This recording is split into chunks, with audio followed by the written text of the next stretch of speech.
ভিডিওটি এমন একটি ভিডিও হতে চলছে যে ভিডিওর মধ্যে এত বেশি ক্ষমতা আছে যা আগামী 5 মিনিট পরে আপনার ভিতরে একটি আগুন জ্বালিয়ে দিবে। আপনি এতটা মোটিভেট তো অবশ্যই হয়ে যাবেন যে আপনার ভিতরে অশান্তি করে তুলবে আপনার পরিস্থিতিকে পরিবর্তন করার জন্য। যখন কথা মোটিভেশনের আসে, আপনাদের মধ্যে কি এমন কেউ আছে যে আমাকে এটা বলবে যে জীবনে সবচেয়ে বড় মোটিভেশন কি?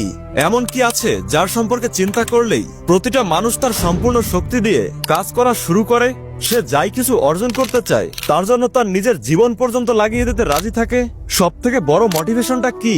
সবচেয়ে বড় মোটিভেশন হচ্ছে কষ্ট, গরিব হওয়ার কষ্ট, অসফলতার কষ্ট, খালি পকেটের কষ্ট, পিছনের দিকে তাকিয়ে দেখলে নিজেকে একা পাওয়ার কষ্ট, না কারোর কোনো ফোন, না কারোর কোনো মেসেজ, শুধুমাত্র ঘরের এক কোণাতে পড়ে থাকার কষ্ট, বাড়িতে চোখের সামনে দেখতে পাওয়া নিজের বাবা মায়ের বেড়ে চলা বয়স, মায়ের অশ্রু ভেজা চোখ, আর সেই চোখের মধ্যে ধীরে ধীরে শেষ হয়ে যাওয়া আশা। তোমার কষ্ট, তোমার দুঃখ, তোমার অজুহাত, তোমার অলসতা, তোমার অসফলতা আর এই চলে যাওয়ার সময়। আজ আমি তোমাকে কোনো কিছুর জন্যই অপমান করব না, আর না আমি কোন রকমের অভিযোগ করব। কিন্তু হ্যাঁ, মনে রেখো, তোমার জন্মের সঙ্গে সঙ্গে তোমার মা বাবার একটি আশা জন্ম নিয়েছিল, আর তোমাকে বড় করতে করতে সেই আশাটাও তারা বড় করে নিয়েছিল। হয়তো তোমার থেকেই সেই আশাটা অনেক বড়, আর সেটা হলো তুমি তোমার জীবনে বড় কিছু অবশ্যই করবে। আজ যদি তুমি তোমার জীবনে কোনো কিছু না করে, কোনো রকমের পরিশ্রম না করে, কোনো রকমের লক্ষ্য ছাড়াই তুমি তোমার জীবনটাকে পার করে দাও, তাহলে মনে রাখো, শুধুমাত্র তুমি হেরে যাবে না, বরং হেরে যাবে সেই মা বাবার আশা যারা তোমাকে নিয়ে অনেক বড় একটি স্বপ্ন দেখেছিল।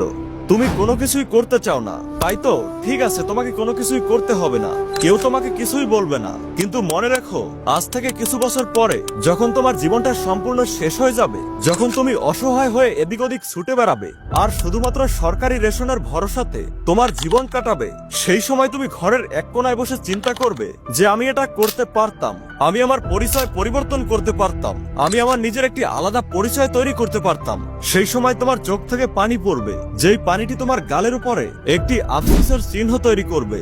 আজ তোমার পরিস্থিতি তোমার শক্তিতে পরিণত হতে পারে, তোমার ভিতরে সাহস নিয়ে আসতে পারে, তোমাকে দিয়ে যে কোনো কিছু করিয়ে নিতে পারে। কিন্তু আজ থেকে কিছু বছর পরে যখন তোমার এই যৌবনটা চলে যাবে, তখন তুমি নিজেই নিজেকে দেখে আফসোস করবে, আর তখন তুমি এটা ভাববে যে ওই সময় আমি পরিশ্রম করতে পারতাম, কিন্তু আমি পরিশ্রম করিনি। আর আজ যখন আমি পরিশ্রম করতে রাজি আছি, তখন এই শরীর আমাকে সঙ্গ দিচ্ছে না। আমি এটা বুঝতে পারছি না তুমি শান্তিতে কিভাবে বসে থাকতে পারো, কিভাবে তুমি শান্তিতে ঘুমিয়ে যেতে পারো, কিভাবে তোমার চোখে ঘুম আসতে পারে, কেন তোমার রক্ত ফুটে ওঠে না। তোমার এই পরিস্থিতি দেখে একবারও কি তোমার মন তোমাকে বলে না যে তুমি এইসব কিছুর জন্য জন্ম নাওনি? একবারও কি তোমার মন থেকে এই আওয়াজটি আসে না যে আমি এইসব কি করছি? একবারও কি তুমি এটা চিন্তা করো না যে আর কত কষ্ট আমি আমার পরিবারের মানুষগুলোকে দেব?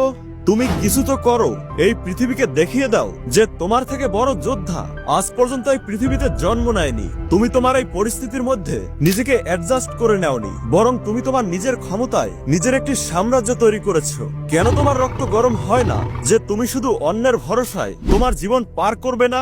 কেন তোমার রক্ত গরম হয় না যে তুমি তোমার বর্তমানকে পরিবর্তন করবে, আর তুমি তোমার নিজের লাইফ নিজেই গড়বে? মনে রেখো, এটা হলো অনেক বড় একটি পাপ। তোমার এই পরিস্থিতিতে চুপচাপ বসে থাকাটা পাপ, তোমার এই পরিস্থিতিটা মুখ বুজে মেনে নেওয়াটা পাপ। তোমাকে উঠতে হবে, তোমাকে লড়াই করতে হবে, নিজেকে এটা বলতে হবে, যতদিন না আমি নিজের পরিচয় তৈরি করব, যতক্ষণ পর্যন্ত না আমি এই পৃথিবীকে আমার সামনে মাথা নত করাবো, ততক্ষণ পর্যন্ত আমি শান্তিতে বসবো না, ততদিন পর্যন্ত আমি শান্তিতে বিশ্রাম করব না। এই যে তোমার পরিস্থিতি, তোমার মধ্যে গরিব হওয়ার যে কষ্ট, এই সবকিছুকে তুমি তোমার শক্তি তৈরি করো। যদি তোমাকে দিয়ে কেউ কাজ করাতে পারে, যদি তোমাকে কেউ জেতাতে অথবা হারাতে পারে, তাহলে জেনে রেখো সেটা হলো শুধু একটি মানুষ, আর সেটা হলো শুধুমাত্র তুমি। তোমার জেদ, তোমার শরীরের রক্ত, আর তোমার হারিয়ে যাওয়া শান্তি। তাই নিজেকে দাঁড় করিয়ে দাও পরিবর্তন হওয়া মানুষের মধ্যে। নিজেকে এতটা পরিবর্তন করে ফেলো যাতে তোমার পরিচয়টাই পরিবর্তন হয়ে যায়। মনে রেখো, তোমার এই পরিস্থিতি তোমাকেই পরিবর্তন করতে হবে, তোমাকেই জ্বলতে হবে, তোমাকেই চলতে হবে, প্রতিটা বাধার সঙ্গে তোমাকেই লড়তে হবে। কেউই তোমার জন্য তোমার লড়াইটা লড়তে আসবে না। এটা হলো তোমার রাস্তা, যেখানে তুমি ছাড়া আর কেউ যেতে পারবে না। তাই তুমি তোমার পরিস্থিতিটা পরিবর্তন করে দাও। ভিডিওর শেষে আমি তোমাদের এটাই বলবো, এই বিএক্স মোটিভেশন তোমার সফলতা দেখার জন্য অপেক্ষা করবে। তুমি কি কথা দিচ্ছ তুমি আবারও ফিরে এসে কমেন্ট করবে যে হ্যাঁ, আমি আমার গন্তব্যে পৌঁছতে পেরেছি? যদি আজকের এই ভিডিওটি দেখার পরে যদি সত্যি তোমার ভিতরে কোনো কিছু করে দেখানোর আগুন জ্বলে ওঠে, তাহলে এই ভিডিওটিকে লাইক ও শেয়ার করতে ভুলবে না। তুমি কমেন্ট করে জানাও তুমি কি প্রস্তুত।